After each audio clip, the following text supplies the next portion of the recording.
there will be one more thing. Yes. I would request all of you to mute yourself for a few minutes so that you will be able to hear me and introducing today's speaker, Amine. Amine is, first of all, our mentor coach as well. He's our faculty for team coaching program that we have at Coach to Transformation. And today here, he is for introducing coaching supervision to all of you. A short introduction about Amine. Amin is an executive coach with 25 years of global business experience, having worked across Middle East, Europe, and Africa. He's based in Singapore right now, and he's been there since 2005. Thank you, Deepika. He has helped leaders and teams navigate complexity, enhance performance, and drive meaningful changes. Currently, Amin is an associate coach with the Center of Creative Leadership, partnering with C-level executives and senior leaders across aviation, finance, and luxury brands. He's also the faculty with Coach to Transformation, and he supports as a team coach's supervisor here. In addition to his coaching practice, Amin is pursuing a doctorate in team coaching supervision, a field he is deeply passionate about. And hence, we have him today here for what is coaching supervision. Over to you, Amin. Amin, you're on mute. I just wanted to add something. Yes. Well, hello, everyone. Thank you, Ishwarya. It's really wonderful to be here. And hello, hi to everyone. Thank you. It's really a pleasure and a privilege, I would say, to be here, share with you some of my learnings, some of my research, because as Ishwarya put it, yes, I am in the process of, I started embarked in this coaching supervision, a doctorate in 2022. It's been 2 years, and it's what a beautiful journey, but also not easy to be a humbling journey, because it's really learning never end. And every time you dive into data, it's really great. So I'm going to share with you some of my experience, but also some about coaching supervision, share my passion, and maybe two, three things from the data that I found. It's not completed yet. So you are almost the first that I'm sharing some of these data beside my supervisor, who's really accompanied me in the whole process from the school where I'm doing that. But maybe to start, Shmaraya, maybe can you help me just pose the first question from 1 to 10? 1 is very low, 10 is very high. How familiar, what is your experience in coaching supervision? So 1 is very low, nothing, no experience. 10 is very high. Just to see who do we have in the room.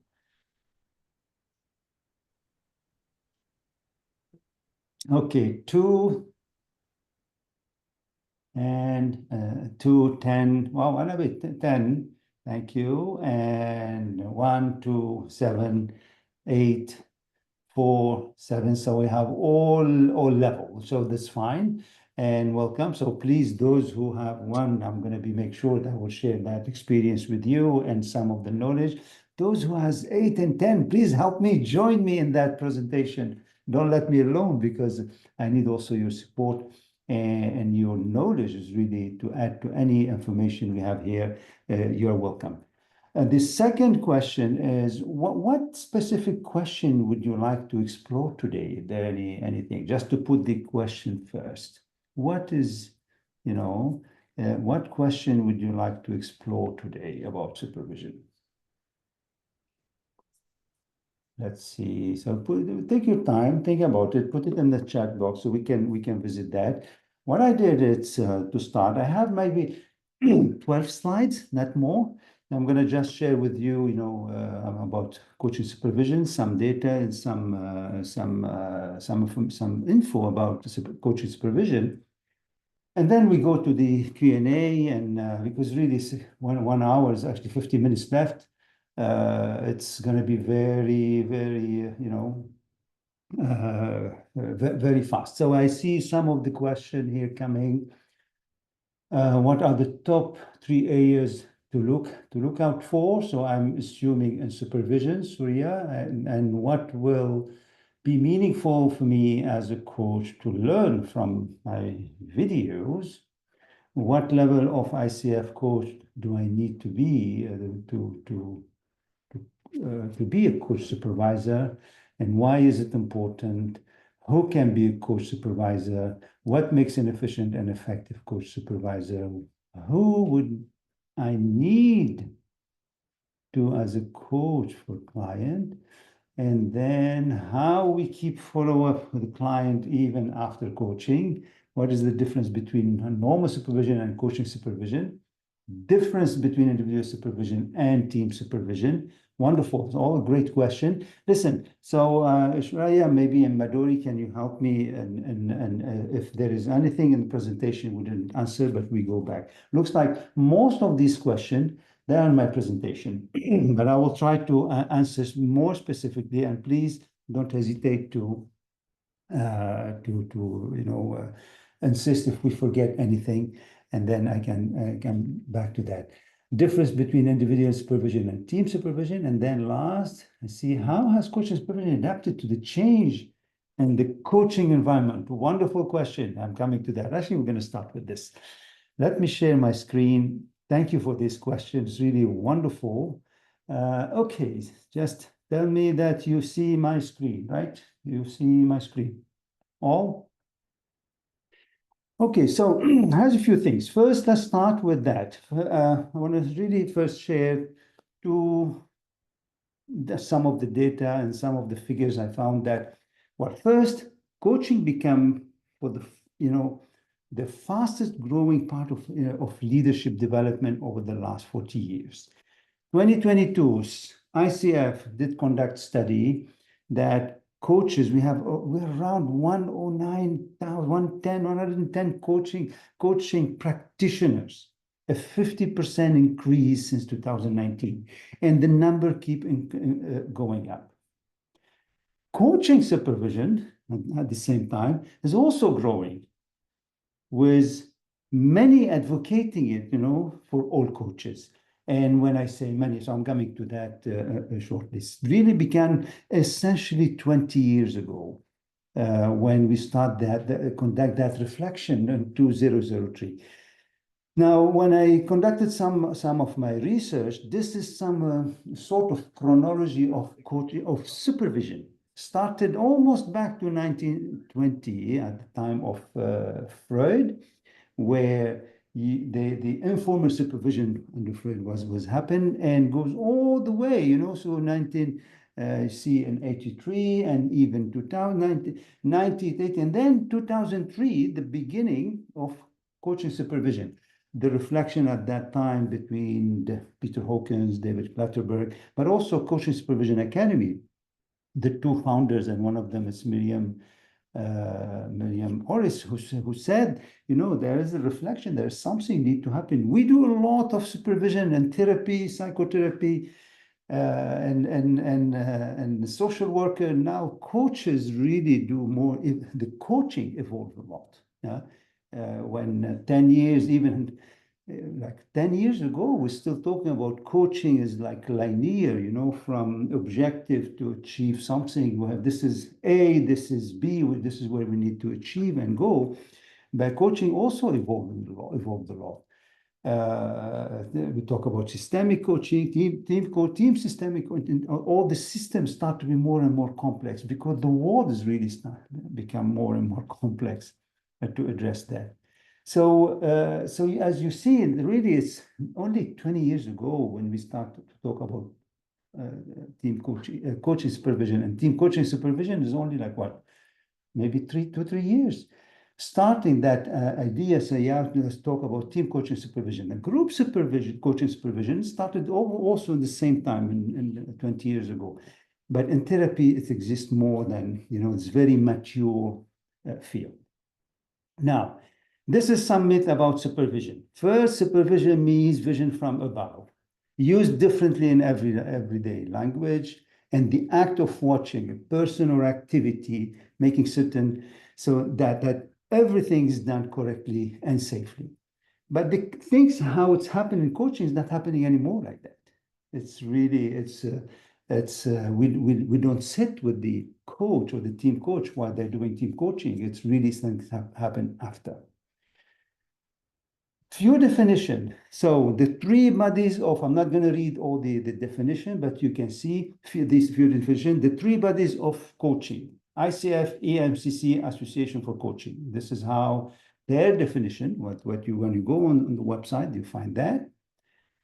But also I added three other definition. I took Peter Hoken and Smith, 2006, Bashkirova, 2008, Jeremy Lewis, 2023. And you see, it's all coming to something. It's about all these six definition. Now, at the same time, in my literature review that I found, and there's like over 20 definition, a lot of definition around coaching supervision. Thing is, it's like team coaching or like coaching. There's a different definition, a lot of definition, but all come, to a few things about developing capacity and capabilities, reflective practice, learning process, safe space, relationship, system. And I like how one person really contributed a lot. It's Alison Hodge, and this came from her paper. It's coaching supervision is a co-created learning relationship, and one side that support the supervised, the coach, personally and professionally, support them also in providing best practice to their client, and through the process of reflection, and dialogue, the coach explore the client-related issues, but also consider how themselves influence and impact on the coaching. Now, the purpose of coaching supervision, three purposes, and it's first is ensure that about professional standard, ethic, professional practice, but also well-being. And this came a lot in the literatures and the things I found, and all the definition. We talk about well-being, growth, standard, everything. Now, there is no real agreement on the definition. However, there are agreement on the three main functions, which is started in 1976 when we talk about supervision. It's about managerial, supportive, educative. Later on in 2000, we talk about normative, restorative, formative. And so Hawkins put it qualitative, resourcing, developmental, or Newton, in 2007, accounting, nurturing, and transformative. My reflection so far is I will put it down to two. It's growth and well-being. And part of the growth, I'm not going to put it here yet because there's the reflection is still ongoing. And then you'll see in the conclusion, there's two different things between supervision and therapy field and supervision and the coaching field. That's two different things. It's actually, we don't supervise in the same way because two different bodies. Now, at the center of that, probably those who heard about, Professor Tatiana Bashkirova at Oxford Brookes, really, brought a lot about and talked a lot about reflective practice. That's really at the heart. It's like almost the fourth function. It's reflective practice. And reflective practice is really something to create that space, co-create that space with the coach, and for the service of the client. One of the tools that's really came in at Henley University, and that's something I use a lot. It can be used, to support that reflective practice, what we call the Henley Aid. The Henley Aid, it's all about, what am I noticing? How did I respond behaviorally, emotionally, etc.? I'm not going to go through the old question, but the 8th question. And one thing that we love in coaching supervision, and those who are familiar, it's about first and start. What is it that am I noticing? And I can use that as a supervisor. What are you noticing? But also, what am I noticing what's happening with the client? And therefore, after that, it's really keep, generating. How am I responding to that? And here you go. So the Henley Aid, it's a wonderful, tool, I would say, or a series of questions that can help in self-reflection, but also and guide, to bring that awareness and support personal development. Now, the two I just shared with you here, two main models, the full spectrum of coaching supervision, which is more about, it's Murdoch and Oris 2006. And of course, the oldest than that, it's this seven-eyed model. Now, both of them systemic. Now, we owe a lot of to Hawkins, Peter Hawkins and Robin Shohei, and when they really start that from, it was even before 2000, it's a very systemic approach. Now, of course, all that jargon for the supervisor, but not for the not for the coach. But however, the coach, to be mindful about, to attend the supervisor, sorry, it's about all the system here, that both model.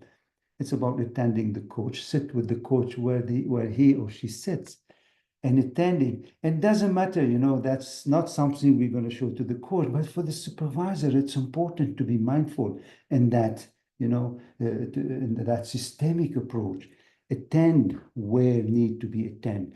And every time I've been asking, I was coaching, is supervision about mentoring? Is supervision is coaching? You know what? Doesn't matter. I want to say supervision is attend, sit with the coach where they sit. They're coming to you as a coach. They hold and they carry maybe some challenges. They were carrying something with them, and they come to explore that in that space. You create a reflective, and what we call the reflective space for them, and sit with them and create and open the perspective. And unfold like an onion, unfold things. But the supervisor need to be aware at that moment, where is this, where he or she, and if you talk about seven-eyed model or the full spectrum of supervision model, be mindful what's happened to the supervisor as well. So it's really about, watching what's happening with the client, with the coach, but also what's happening for me and in that relationship. Again, it's only from the supervisor perspective to watch. So those who experience with supervision, I know they know what I'm talking about. Those who's not experience supervision, it doesn't matter, but just for you to know that there is something, a bit more complex behind that. There are a lot of, it's really, but again, it's about attending the coach who's coming to see you with some challenges, some issues, or maybe something to celebrate. What emerged through the data, there are two parts, the coach role, but also the supervisor role. I'm going to make sure I finish in 3 minutes, and then we take really like 30 minutes for Q&A. First is that the quality of supervision relied really on the quality of information that the coach brings. So there is the coach has a role, but also a supervisor to facilitate that reflective, through reflective practice for the coach to really bring that awareness and to help him or her, maybe enlarge the perspective, find something else, and understand probably what's going on here. So this is also emerged from the data, some papers. It's Jonathan Passmore really contributed a lot in terms of research. The coach role is all about preparation, openness, commitment, and adopting a critical stance. So if you are a coach and going to see a supervisor, be prepared, go there with your open mind. The supervisor is here, he or she help you to unfold that and give you that space to help you open your heart, open your will. This supervisor role is all about facilitating that role, but really encourage, step back, reflect, attend to the emotional side. And really about that, for me, one of the biggest two things in my thesis that I'm working on is how the supervision support the well-being and growth. So it's really about that in attending to the emotional state. So I'm going to end it here in conclusion. So first, in conclusion, this is what when I did my research, this is what I found so far. I'm still exploring. First is to say, coaches cannot be supervised like therapists. And now you can, probably we can argue a lot. Please, if you have any question, I can give you some of my perspective, what I learned. But the quickly is to share that two different bodies, two different regulation. At the same time, in UK, very advanced in supervision for therapists and psychotherapy, social worker. A trained supervisor and therapist, for example, if he or she notice there is some wrong practice with the a therapist that who's doing some work, the trained supervisor can stop the therapist of, from the client to continue working with the client. We coaches, we cannot, or supervisor and coaching, we cannot. I cannot come and see if I'm when I supervise someone, and then if I notice there is something not going well, I cannot stop. I have no authority. In UK, it's very well determined in therapy and psychotherapy. In coaching supervision, we still, we explore because we still not agree about, is it compulsory? Is it only for development? Is it compulsory now to be supervised? We're still not really clear about that. The second finding that, as you know, team coaching, the complexity of this world moving toward a systemic. And systemic, it's everything to talk about systemic, what's happened about, in the system. And I like to really define the system in a very simple way. It's, it's like a spider web. Wherever you do something here, it's affect the other side. So when I work with coaches or team coaches, it's, and they have most of the time, and most of us, I'm also a team coach. Yeah, they call you to tell you the team is not performing. Yes, I used to look on something specific and what is the focus only on the team. Now my approach is to maybe what's happening in the whole system, what's happening in the culture, what's going on in the other side of this company or the headquarters that impacting all that. So we cannot. It's become more complex, I would say, and a lot of training now going in that sense. Today in the market about helping and facilitating that approach to help coaches to be more systemic. Reflective practice today is really at the center. Everything we talk about supervision is about reflective space. Creating that container, I like to call it container. Let's reflect together. But of course, the role of supervisor could provide that safety and to allow only, and when the coach feel calm, feel safe, they will open up and magic can happen. The most important, and when you have a coach leaving the session of supervision say, wow, yes, I shifted. I understand now what's happening, because the whole thing is not about the client. It's about my response to the client, my response to that situation. And so well-being and growth is really critical for their success. So, and you notice I'm not talking about ethical. I put ethical in the growth because in coaching, and as you know, I was on the ICF board 3 years ago. For 2 years, I was on the board.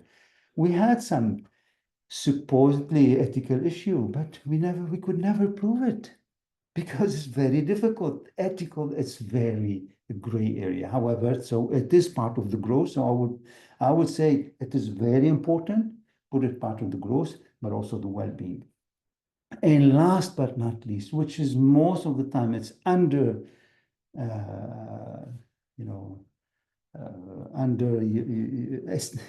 estimate that importance. It's contracting. And when it comes to contract, who are we contracting with? Why and contracting is really stepping stone for success. To, as a supervisor, contracting with the coach, but also explore with the coach the level of contracting. It's a little bit more complex than than we than we think, or you're probably aware about that. It's the contract that's really a multiple level, and how are we dealing with that? And it's not one-time contracting. So it's really something came also in the data that contracting is also very important. Having said that, I'm going to stop here. Yeah, it's essential. And maybe, here you go, keep exactly 30 minutes for Q&A. And I'm going to stop sharing. If we need to go back to any slide, then we go back to the slide. But for now, it's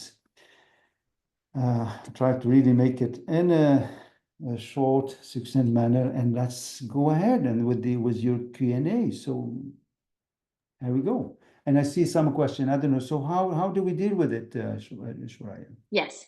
I mean, I'll read out the questions to you, and Yes. everybody can start typing in the questions. Or Yeah. if you guys feel comfortable after we are done with the chat box questions, you can go ahead, come on camera, unmute yourselves, and ask the question. Yeah. Okay. So I'll just go with the chat box question first. Okay. Okay. Yeah. Sure. So what questions would you like to explore today was the question that we asked. And there were, what are the top 3 areas to look out for? For a coach or for the person who asked, for a coach or Surya for a coach Dharam Das. supervisor? Yep. So for the coaching supervisor. Oh yeah, yeah. It's a wonderful question. I think when you look for a coach, I think first look for the coach supervisor that he or she is trained from a real body, and there are a few body in the world. For me, I'm still and I was trained by Coaching Supervision Academy, but there are a few on the world, and I'm still on the panel with them. So find where they're coming from. I think the thing is really, are they trained supervisor? Because most of the coaching supervision, most of the tools that and methodology we use coming from therapy. If we are not trained with a proper, and again, I'm not saying pretending to become a therapist. I will never become a therapist like my supervisor, who is a real therapist, right? I will never become that, even though I have 2 years or a year and a half of training on coaching supervision. So look on this area, where they are trained, how they are trained, are they really trained on all this? But again, what is their background? If they're coming from only coaching background, I'm coming from only my coaching background. But that year and a half helped me to create a better boundary when it comes to really that, therapy and coaching. We need to be very careful. And if you are in a coaching supervision, you are not in therapy. So it's where you put. So ask all this question when you have a supervisor. What is your training, your diploma? What did you learn coaching supervision? With whom? And honestly, go look on this. There are a few bodies in the world. One of them, Coaching Supervision Academy, Peter Hawkins. Also at Henley, they do supervision. Oxford Brooks. For me, all these names are really very, how do you say, credible. Oxford Brooks, it's a great place where people, they do coaching, they do coaching supervision. I don't know if that answers your question. But it's very important. You have the right to ask all this question before you go. Jonathan Passmore did a paper. I can probably later, you all connected here, so I will send it to you. And he put, there's something, this question asked to, there are a few, like maybe he put 7 or 8 questions. You need right to ask supervision, because they can be very helpful, but they can harm as well. And I know going through that 18 months of training, and the beginning wasn't easy, I did harm. And thanks God, I have a supervisor who's really therapist, helped me a lot in that. But I will never pretend to become a therapist. So the contract is very important. Yeah. Thank you, Amine. Lakshmi is asking, what will be meaningful for me as a coach to learn from my videos? Oh, well, you Um, know what? Well, for me, I'm gonna give you my own answer. It's the best thing is to see yourself. You know, sometimes a good coach or a good supervisor sometimes can also play a mirror. I think just stand up, you know, have that critical stance and look at, so what is it? Be mindful at first to be aware. What is it that you want to look at first? Have an intention. Oh, sorry.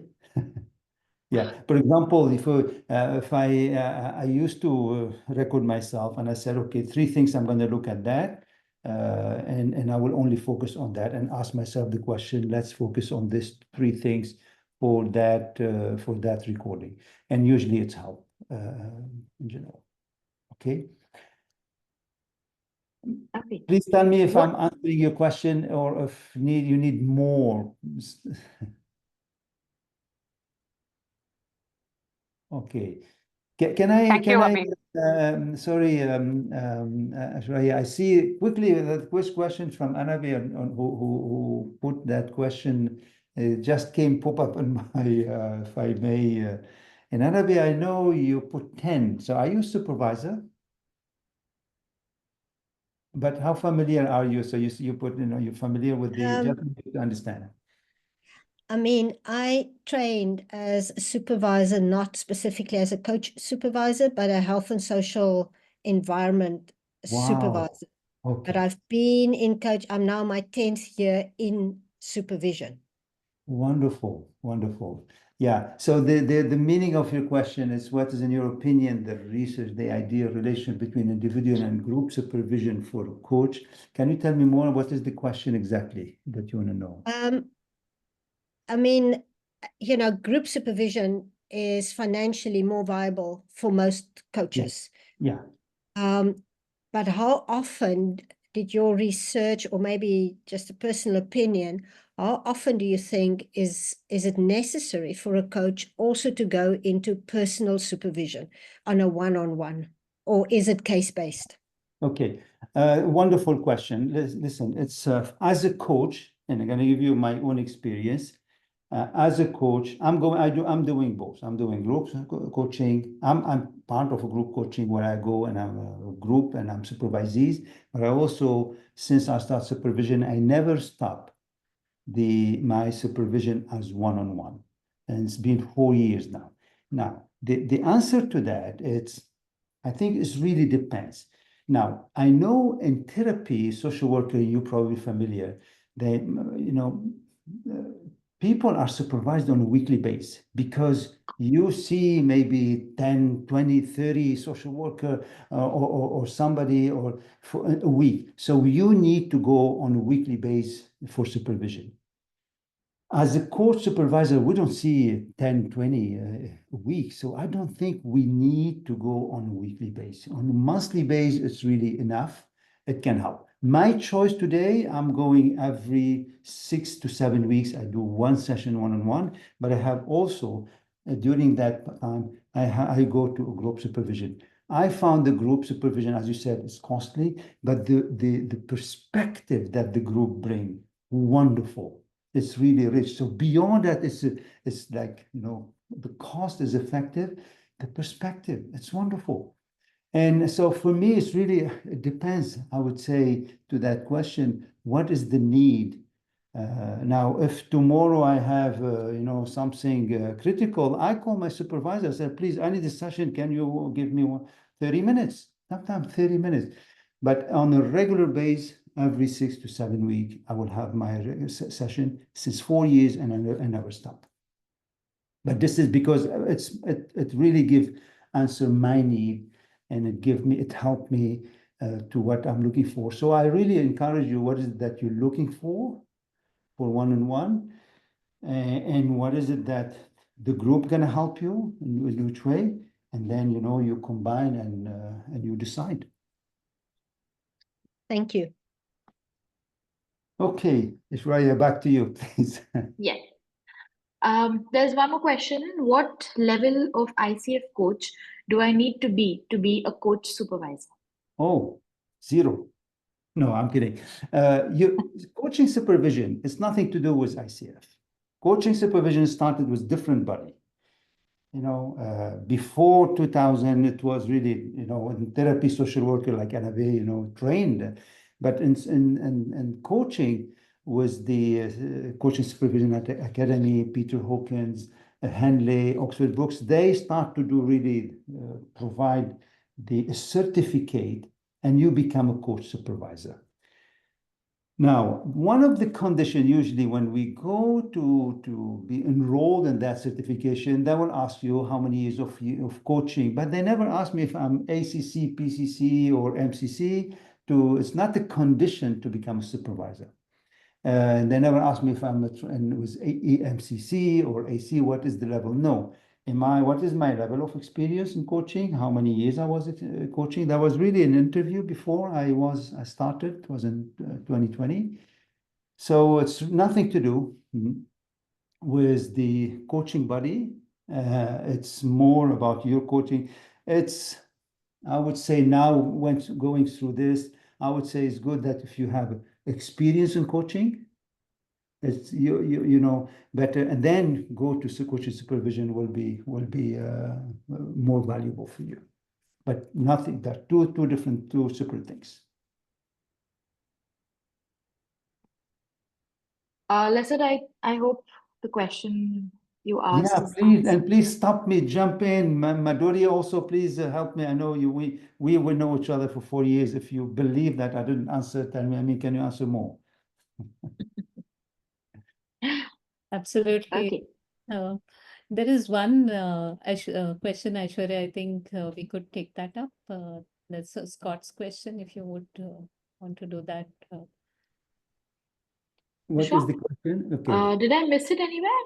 Okay, it's So down. it's Yes. there you go. How does coaching Yeah. supervision and mentor coaching supervision differ? Oh, And yeah. what's required to be? I think you've answered the second part, I guess.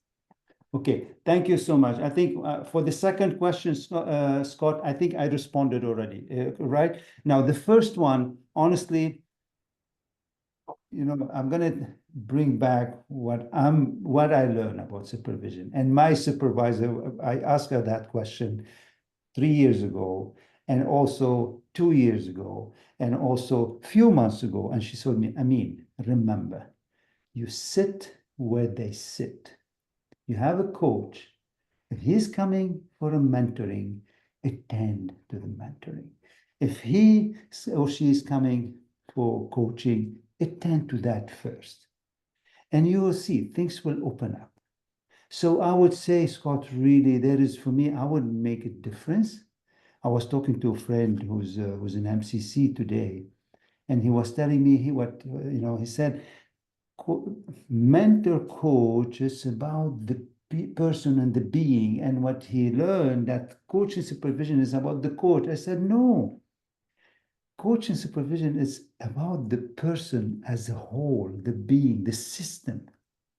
And so really there is no, I would say, as a supervisor, just be prepared. You don't have to be a mentor, but you can attend. If he's coming or she's coming for an advice, okay, listen to that. And maybe if you can offer advice, don't give advice. I would say we like to use the word in supervision, offering perspective, offering experience. The person decide. Let the person decide what to take. Scott, is that okay for you? Yeah, thanks. Yes and no, to be honest.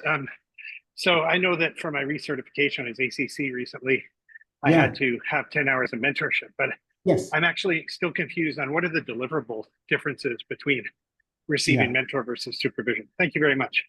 I admire you are on a bike, right? Yeah, I'm sorry, and I got a little short, and I have to do two things at once here.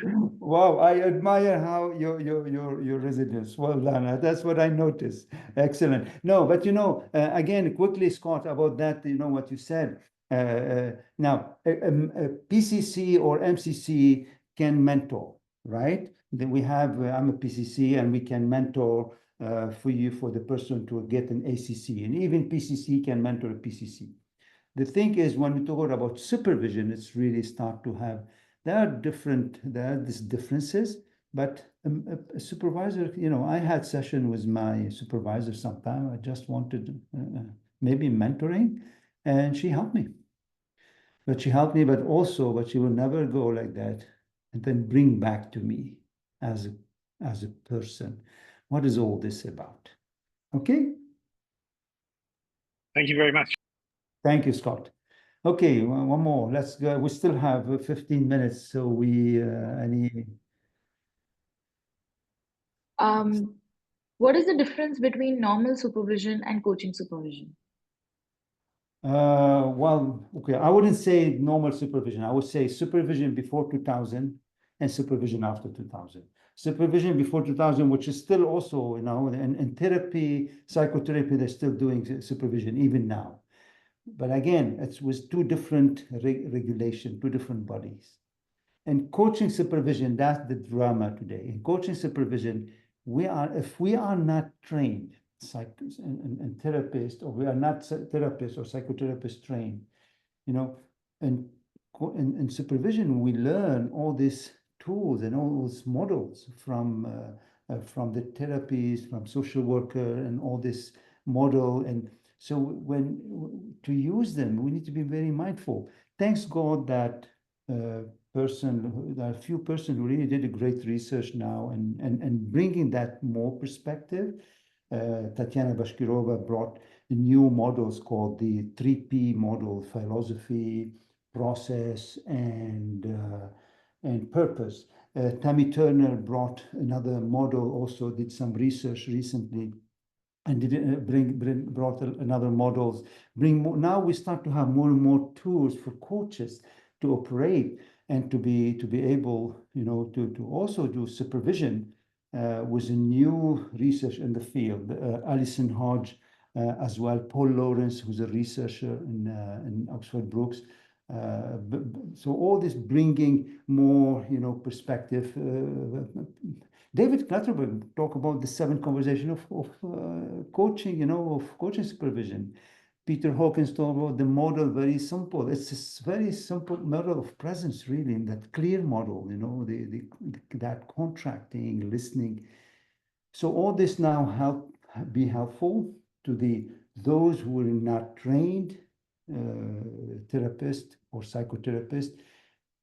We need to know where they come from, all this supervision. But again, I think for non-therapists, psychotherapists, I would say, need to be mindful, and there is more and more now tools and research and models or theoretical models and I'm trying now to come with new theoretical model. Hopefully, with the next 6 months will be published. So I'm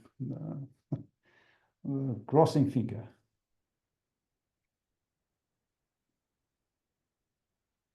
Thank you. Thank you so much, Amine. There are a few other questions. Can I go ahead? Yes. Yes. Okay. So Estelle is asking, how do you balance opening up and confidentiality? Oh, how do I balance opening confidentiality? Can you tell me more about the question, please? I'm trying to be here to understand a bit. What do you mean exactly? Estelle, are you there? Yes, I'm here, Shwara. Yeah. Yes. As you were making a presentation, you were saying it helps if the coach is open as they are discussing with the supervisor. So I was thinking, if it's a matter that involves a client, how do we ensure confidentiality in terms of whatever I'm discussing with the supervisor, where I need help from the supervisor? Well, Estelle, the confidentiality, there is no question. Confidentiality is confidentiality. However, what is the contract? Because when we contract with an organization, we have multiple levels. So where that level of confidentiality need to be, the boundary that the client need to know about, your client that you're working with, and so how to say, they need to know, because I would say that it's very tricky, that question of confidentiality. Yes, there are things the coach or the supervisor or the client will tell me, I will keep quiet, okay, I will keep confidentiality. But if the clients start to talk about, I don't know, go beyond that boundaries of the contract because remember, when I contract confidentiality, I'm contracting with the client I'm working with, but also I have a contract with the HR business partner. I have the contract with the sponsor sometimes. So that things need to be, in that space need to be shared. And anything come beyond that, it's a dilemma for a coach. So what do we do? Somebody said, yes, I'm going to resign now and I'm going to work for a different company. So I think, that coaching helped me for this. Now I know I decide, okay, well done. But that coaching is finished. We stop because our contract, if the person decides to leave, we can't continue coaching anymore because my contract is not with the person. It's with also the organization. So the confidentiality, I would always invite you to be very mindful, and right from the beginning, what is the boundary need to be put here? Of course, whatever the person share with me, it's confidential. However, to which extent, I need to keep that confidentiality. Where do I stop? And that's why I say the contract is really stepping stone, because that can help you right from the beginning. Especially in general, we contract with the manager, the sponsor, the HR business partner, and the coachee, and you are here in the middle. Okay, so that make it clear from the beginning. Esther, am I answering your question? Yeah, thank you very much. Yeah. Yes, thank you. So we have Chitra Ravi, who's asking that she has been a psychotherapist supervisor for 10 plus years, and she's a PCC in coaching right now. Perhaps she can adapt to coaching supervision?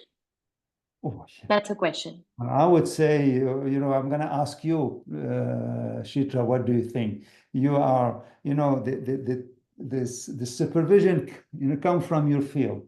So what is your answer to that, Shitra? Where's Shitra? Sorry, please come. Shitra, where are you? Where's Shitra? Sorry. Okay, Shitra. I'm right here. There you go. Yeah. So you should, Yeah, no, to answer you honestly, before, my sister is a 40 years psychologist. Okay. And honestly, I keep pushing her, why don't you become a coach supervisor? She will be wonderful coach supervisor. And I think you will be, you can be very wonderful coach supervisor, because supervision for you is already ingrained, if I'm not mistaken.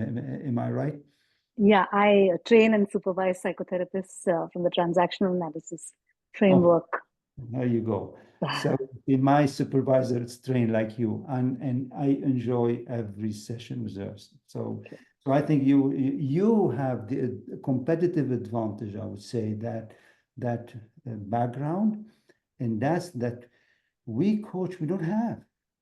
I'm coming from that. So I think, it's a learning. That's why when I look for me, for example, I don't know who asked me the question earlier, how to look for supervisor. For me, I look for a supervisor who's really background therapist or psychotherapist, because I want to continue to learn. My sister, we have a conversation on a regular basis. I take her perspective, 40 years psychologist, wow, it's amazing.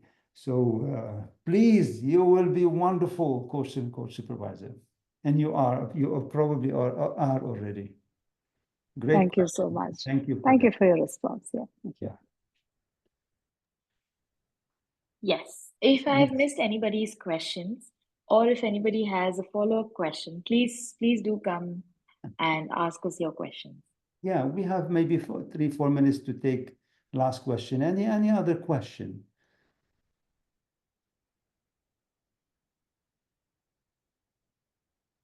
Yes, Devika. Yes, Please go ahead. Devika.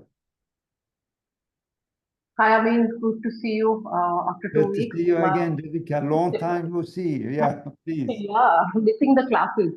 But yeah, my question, I think I put it in the chat, but put it incorrectly.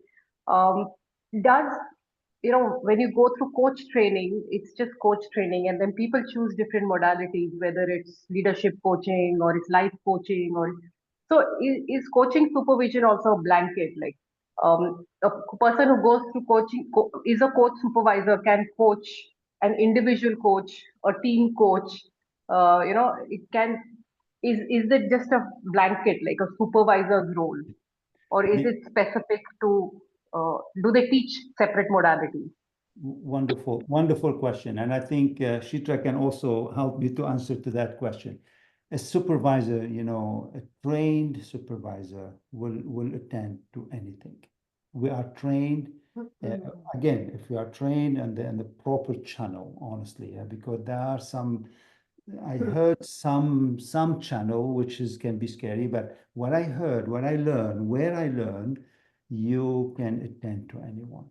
You can really, because as a supervisor, you're trained to attend to the being, to the person, not only to the coach. I would love to hear also Shitra perspective. Thank you, sir. I think really supervision is also about, like you said, one is attending to the being of the supervisee, as well as, I would also say, the process, what is implicit, that is not known, and the blind spots. And that's what really comes alive in the process of the supervision piece. And that's why I also believe that any modality is absolutely valid in seeing what really is emerging in the supervision dyad. And that's what I attend to in the work. Thank you.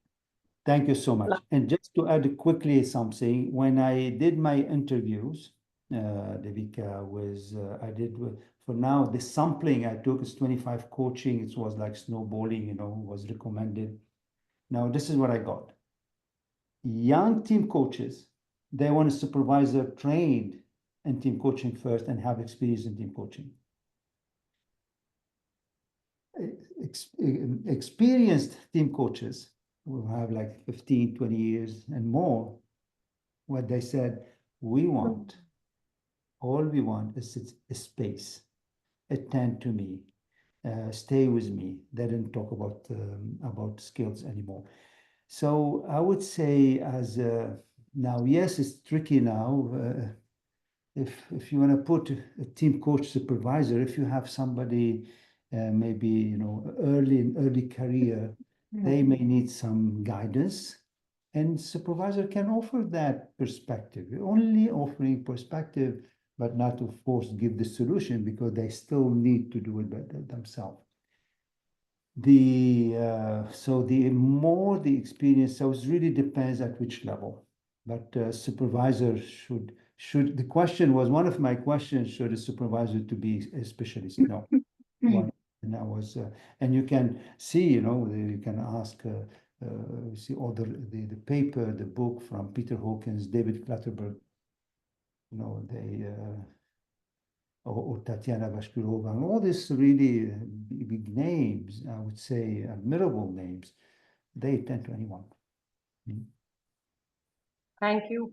Thank you. And one very quick question. How much time does it take to complete a coach supervision certification? Like, the full one, it's 1 year.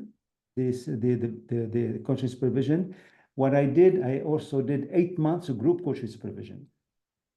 And most probably when I finish my doctorates, I will go because I really like what's happening now in the field with Tammy Turner and Paul Lawrence. And most likely I will go just to read about curiosity and learn from them also, because they do a lot of research around team coaching, and now they do a lot of team coaching supervision. Alison Hodge also doing something. So probably at first I'm going to finish that, and then I will go by curiosity to learn. Yeah. Good question. Thank you so much. It's an investment. But you see, since, and maybe shall I conclude with that, Shreya, what I want to say, I was saying, I was reading one of the books I read. It's Robin Shohei. Robin Shohei, it's please, if you have access to ICF, go to the website, ICF Global. And there are a few talks in one summer on Community of Practice, recorded with Robin Shohei. It's a wonderful man to listen to. And he said in his book, the moment he started, I think maybe 30 years ago, supervision, he said, I cannot imagine my life without supervision. And that's when I read it in 2020, I thought, interesting.